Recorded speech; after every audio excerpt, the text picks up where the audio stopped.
Jesus, how you doing? Welcome back. I hope you're well and I hope you're having a great day. It's cold in here. It's 3 degrees. I just saw a brass monkey running up the road. So yeah, I need to get on and do some stuff. Today's video, we're back on the racing green obviously, but we're going to have a bit of a break from doing the cutting and grinding and welding, and we're actually going to turn our attention to the engine. So let me bring you in a little bit closer and I'll explain a little bit more of what we're going to do to this engine. Right, so I'm sure you've all seen this sitting in the background of some of the videos. So we have here a very rusty looking 998cc A+ engine block, which is currently seized. Now, what's so special about this engine block is that it's the original one. It's the original one for the car. So the engine number is obviously the one which is on the logbook. So it's the original engine from the car. The previous owner, now there was some problems with this engine. I can't quite remember what he said. I think he said it either had an overheating problem or it was an oil pressure problem. And he had a spare engine sitting around that I think was already built up. So he literally just swapped the engine over and kept this one aside. Now, it wasn't seized up originally, but it sat in a damp garage for a while. So it is now seized. So we are probably going to strip this engine down to get it unseized and take it apart. And then we're going to get it fully rebuilt. So let's go and look at the engine which was in the car. So this is the engine the car came with. Like I say, it had the bottom end of the engine is not the original bottom end that come with the car. That's that block over there. So the plan is to strip all of this down, engine, gearbox, flywheel, strip it all apart, take the head off. We're going to then rebuild that engine, probably overbore it, stick a cam in it, a new modified cam. We'll have it decked, we'll do everything like that, and then we'll stick that block back on that gearbox, etc. But this is all going to be fully rebuilt anyway, so we're going to have the box overhauled. There was no problems with the box, but I think we'll probably go with new bulk rings and things like that, maybe a new bearing set in it, maybe a cross pin diff, just get all that done. And the head will probably get refreshed. This is the original John Cooper head with it's stamped at that end to say Cooper. And I can't remember what the other markings are. So in today's video, I think we're just going to get it all stripped down and ready to be overhauled. And then I need to take the engine and gearbox and everything, both engines, and drop them off at my friend Paul Jeffries, who is going to get all the work done. So Paul's a very good engine builder. He does it for a hobby. I know lots and lots of engines he's built in the past, and he's really good at what he does. I mean, I've built engines in the past, but I am not what I would say I'm an engine builder. I can put an engine together, but I don't have the knowledge and experience Paul has, and the contacts with the contacts in the trade, and knowing the right people to do the engineering work on the head and the block. He knows all the best people, so I'm going to use Paul. So first things first, I think let's get the camera set up, let's get the head off, I think, and then we will probably take the flywheel off and see where we get. I'm actually taking it apart because I've got to get it up to Paul in my BMW Mini Clubman estate. And if anyone knows the exact weight or the approximate weight, an engine, a mini engine and gearbox is very, very heavy.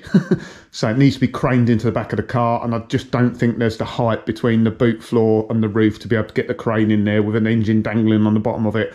So we're going to partially strip it. It'll be a bit less work for Paul, and we'll be able to have a look inside this engine.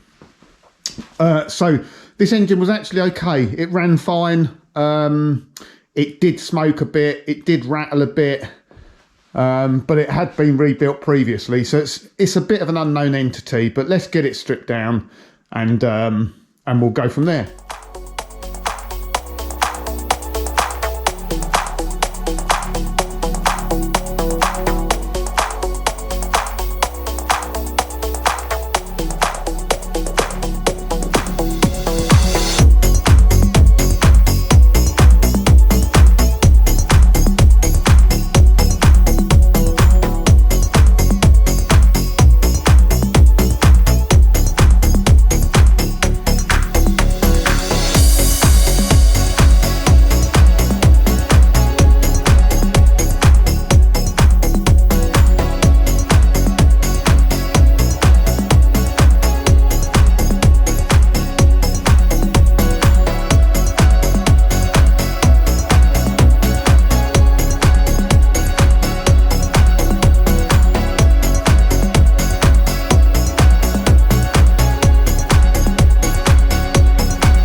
Right, so let me interrupt the time lapse. So we've got something interesting here.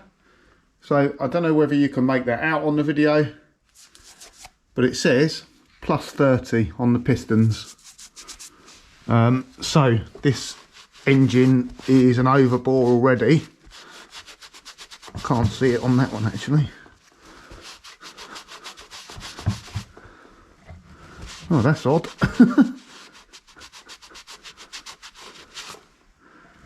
So anyway, that piston, say plus 30. That one's got nothing stamped on it. However, they won't adjust overboard 3 of the cylinders.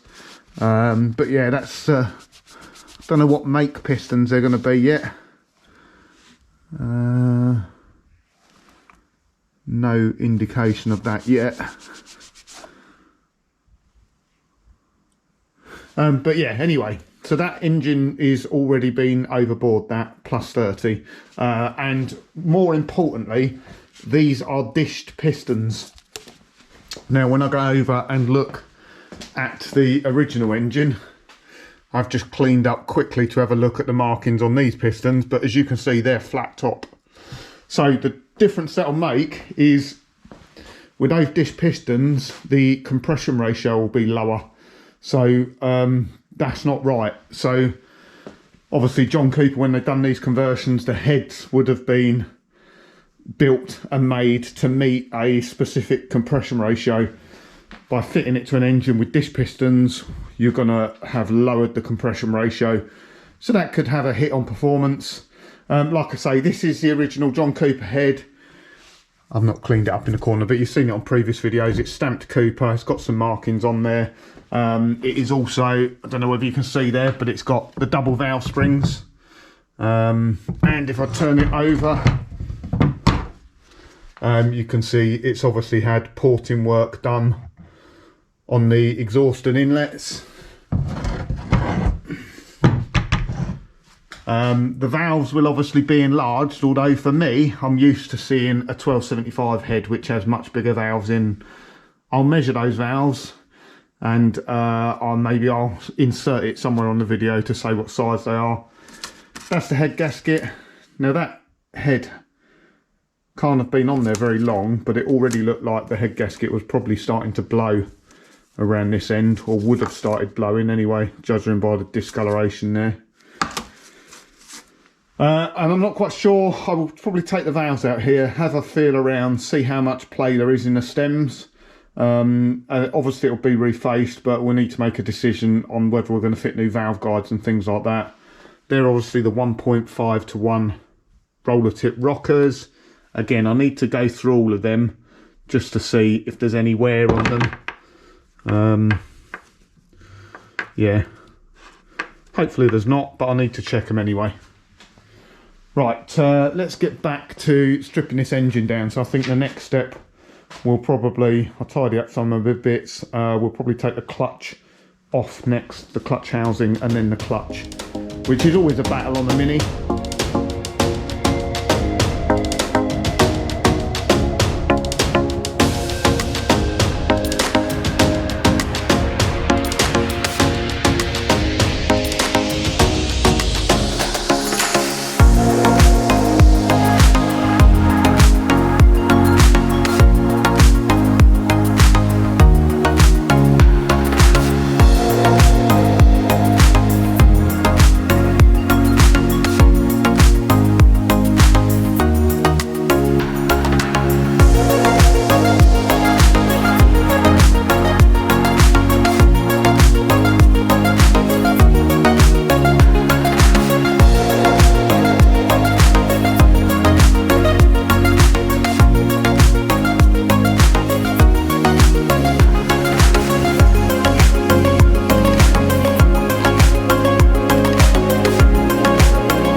Right, so this is a bit most Mini enthusiasts dread. The dreaded getting the clutch off. Let's see how difficult it is. Just go with a nut gun to begin with.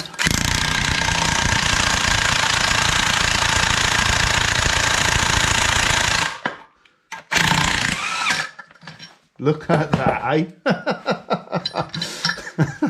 No setup at all. I bet there's some people cursing out there going, "Whoa, you made that look so easy, Keith." To be fair, this clutch and flywheel probably hasn't been on here very long. Ooh, what's going on in the back here? Look at all of that. That's like being ground off. It looks like it's been hammered a good one. Probably someone trying to get the old clutch off, but that's had a real beating.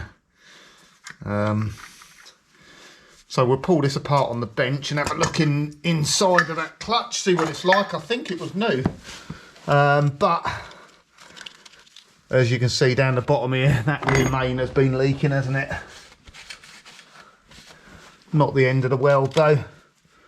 And it looks, well, I think that rear main oil seal looks like it's in too far. It shouldn't be that far in. Not that I'm aware of anyway. Let's get this on the bench and we'll have a look. To be fair, in all my years of working on Minis, I've done a fair few clutches in the past. That is the easiest one I've ever got to come apart.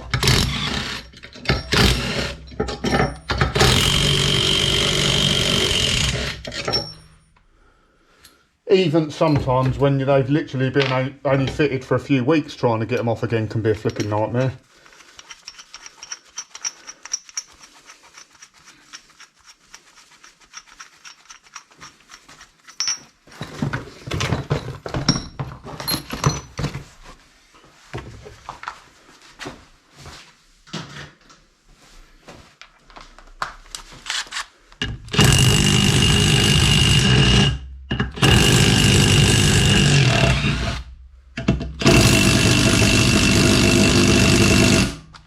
They're tight.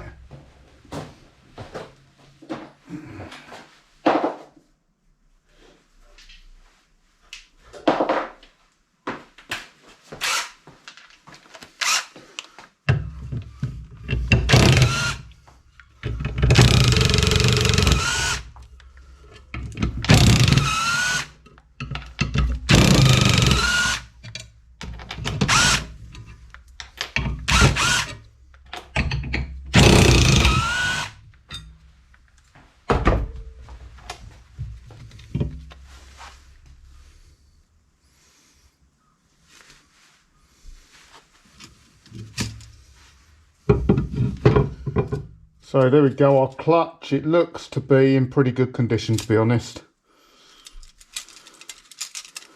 Although all the springs are loose.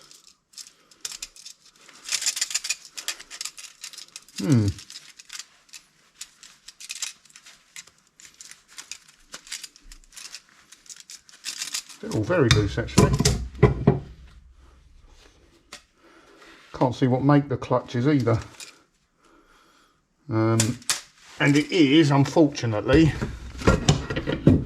as you can see there, that is oil from that rear main, so it's a little bit contaminated with oil, so we might be replacing it anyway.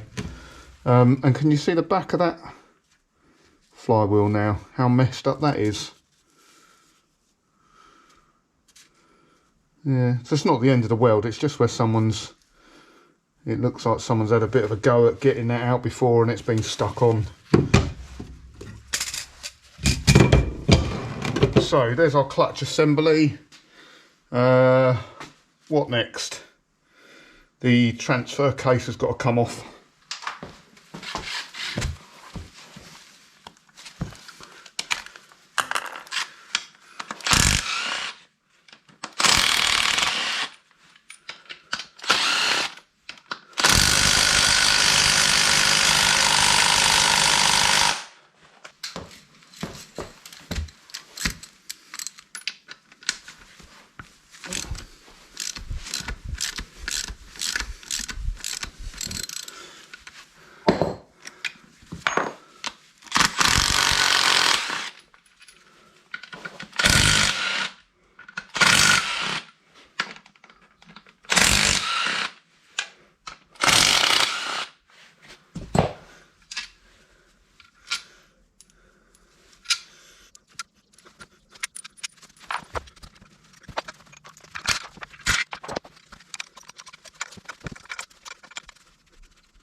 See now what I said about that rear main oil seal? Can you see it's not in straight, so it's poking out of the bottom and it's flush at the top, so it's on the piss, as I would say. So that's probably why it was leaking. There is actually an insertion tool you can use for putting them in, of which Mark has one. So I will probably need to borrow that off Mark to redo that, although actually I don't know how much Paul's going to do when he's rebuilding.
Right, so quick update. It's all stripped down now on the bench, obviously.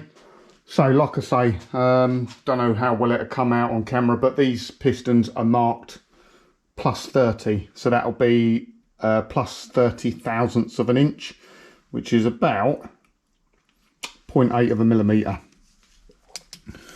So let's measure the bore size. And standard bore, I think, is about 64.5. I mean, this is not perfect by any means.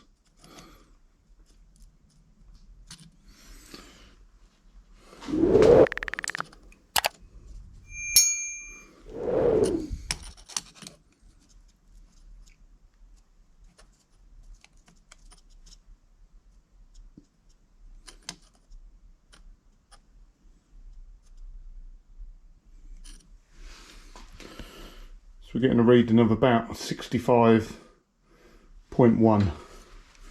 Let's measure the standard. Well, I think this is standard, pretty sure it is.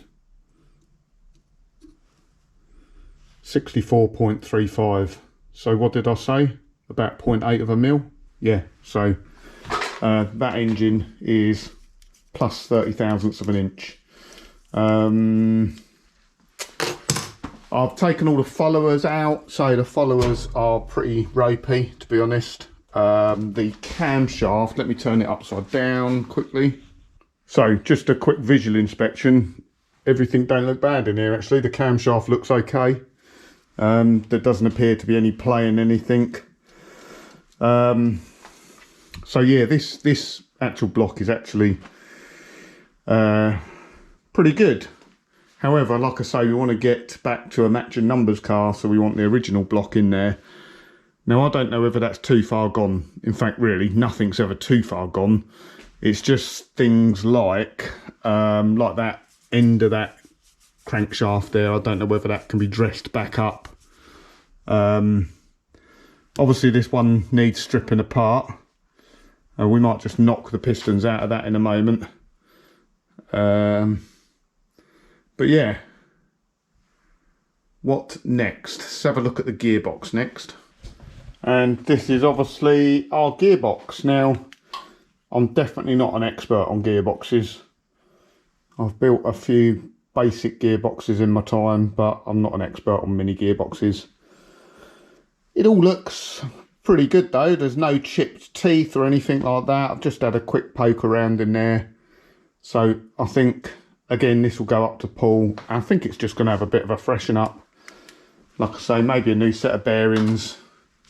Check out the bolt rings and things like that. But yeah, I think that's okay.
Right, so I thought it was all going too well with stripping the head down, so all pretty good.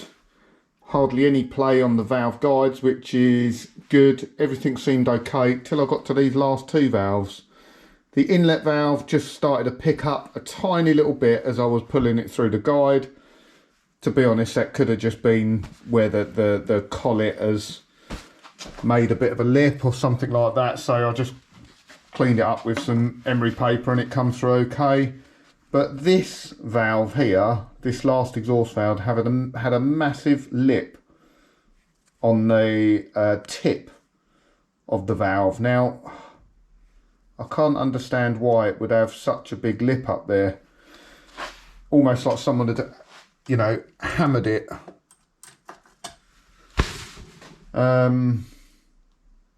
So I'm always pretty careful. I use a socket just to tap the valves down. It's definitely not that. I've checked the rocker gear, the roller rockers, and there's no play, there's no wear in the roller at all. So it's a bit of a mystery. The problem is now, I'm not sure, I might have to do the, well, we might have to replace that valve. And then do we replace the rest of the valves? It's hard to know. Not quite sure yet. But basically, that is everything stripped down now. Pretty much ready to go up to pull. I've just got to tidy it all up so I can put it in my car. So thanks for watching this week. Something a little bit different from the usual cutting the rot out and welding and cutting and grinding. Bit of engine work. Hope you enjoyed that. Like I say, the plan is to get the engine to around about 70 brake horsepower. Give it a bit of a refresh, get it back on the standard block so it's an original matching numbers car again. And yeah, and Paul Jeffries is doing the work. So thanks, Paul. I'll see you next week with the engine. Thanks for watching this week, guys and girls. If you enjoyed the video, remember to give it a thumbs up. If you're not a subscriber, please do consider subscribing, and I will catch you again on the next one.